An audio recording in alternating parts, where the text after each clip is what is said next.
Assalamualaikum. Waalaikumsalam.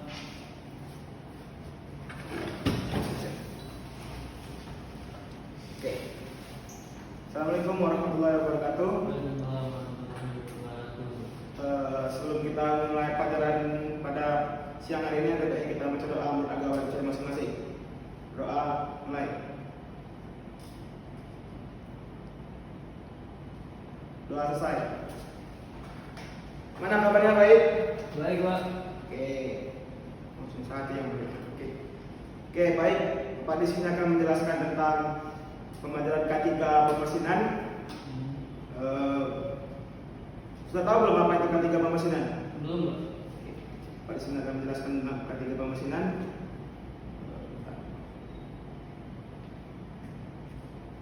Keselamatan kerja, kesehatan kerja. Pendahuluan, keselamatan kerja ketiga merupakan bagian penting yang harus dipahami dan diterapkan dalam dunia kerja. Utamanya di dunia industri modern. Dalam industri modern terdapat berbagai mesin peralatan dan proses produksi yang menuntut produksi tertentu supaya terhindar dari kecelakaan dan penyakit akibat kerja. Apapun mesin yang digunakan atau sebesar apapun produksi yang dihasilkan, semua itu tidak ada artinya apabila merugikan manusia atau pekerja.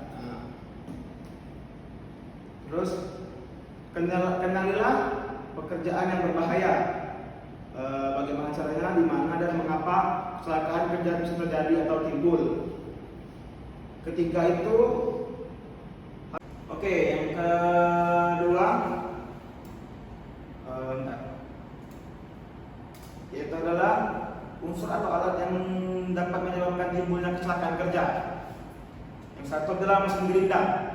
Kecelakaan yang sering terjadi pada mesin gerinda adalah tekanan arus listrik kecelakaan kerja karena tekanan arus listrik ini disebabkan oleh pemasangan instalasi kelistrikan. Yang kedua, jari tangan terpotong oleh batu gerinda kecelakaan. Terus mesin kedua adalah mesin bor. Terkena arus listrik kecelakaan ini biasanya diakibatkan oleh pemakaian mesin bor tangan yang digerakkan listrik. Yang kedua, rambut terpintal mesin bor tersebut. Tiga, peralatan tangan seperti kikir. Pemakaian kikir tidak bertangkai misalkan. Yang kedua, pahat tangan. Pemakaian pahat tangan di mana bagian kepalanya pahat dapat menggembang, dapat mengakibatkan luka pada tangan. Terus B, faktor manusianya. Faktor manusianya adalah kecelakaan kerja pada umumnya sebagai besar akibat oleh faktor manusia yang bekerja. Misalnya mata pekerja terkena serpian-serpian dari operasi pembuatan, gimana gitu, terkena berang. Terus pengeboran kecelakaan tersebut disebabkan manusia yang bekerja tidak mau menggunakan alat-alat keselamatan kerja, yaitu kacamata. Di samping itu ada beberapa kemungkinan yang dapat menimbulkan kecelakaan kerja ditinjau dari faktor manusianya, seperti pekerja tidak tahu mengoperasikan alat atau mesin. Kedua, pekerja tidak mampu mengoperasikan mesin disebabkan ia belum berlatih. Yang keempat, tidak mematuhi peraturan keselamatan pekerja tersebut. Nah, C ini faktor lingkungan kerja. Banyak kecelakaan kerja yang diakibatkan oleh kondisi lingkungan kerja yang tidak aman, seperti keadaan tempat kerja yang tidak rapi. Kedua, bekerja dekat dengan bagian-bagian benda yang berputar atau bagian mesin yang berputar dan tanpa pelindung. Oke, kedua, alat keselamatan dan kesehatan kerja secara umum. Itu banyaknya macam-macamnya, seperti alat keselamatan kerja tersebut sesuai dengan jenis pekerjaan dan jenis alat mesin yang dioperasikan. Terus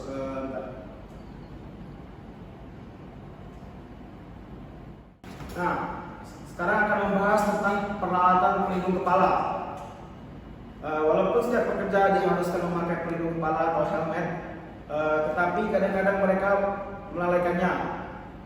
Nah, pemakaian pelindung kepala sangat diperlukan bagi para pekerja konstruksi, pekerja galangan kapal, pekerja penambangan pohon dan pertambangan. Ya, helm diklasifikasikan dari dua yaitu helm yang mempunyai bagian pinggir seluruh lingkaran, dan yang kedua adalah helm yang pinggirnya hanya pada bagian depan saja. Contohnya seperti ini. Ini nah. Oh iya. Benar ya? Iya. Terus kedua helmet yang dengan pinggir hanya bagian depan tersebut memiliki klasifikasi yaitu kelas A, yaitu helm untuk keperluan umum. Yang kelas B yaitu helm untuk jenis pekerja dan resiko terkena tegangan listrik. C adalah metallic helm, dipakai untuk pekerja yang bekerja dengan kondisi kerjanya panas. Kelas D adalah helm dengan daya tahan yang kecil terhadap api, sehingga harus dihindari dari percikan api. Terus alat pelindung rambut atau penutup rambut yang banyak dipakai adalah sorban, jala rambut, dan penutup kepala yang dapat menutup secara sempurna. Pemakaian jenis rambut kurang aman apabila pekerja tersebut bekerja pada daerah di mana percikan api sering terjadi. Syarat penutupan kepalanya adalah A. Tahan terhadap bahan kimia, B. Tahan panas, C. Nyaman dipakai, D. Tahan terhadap pukulan.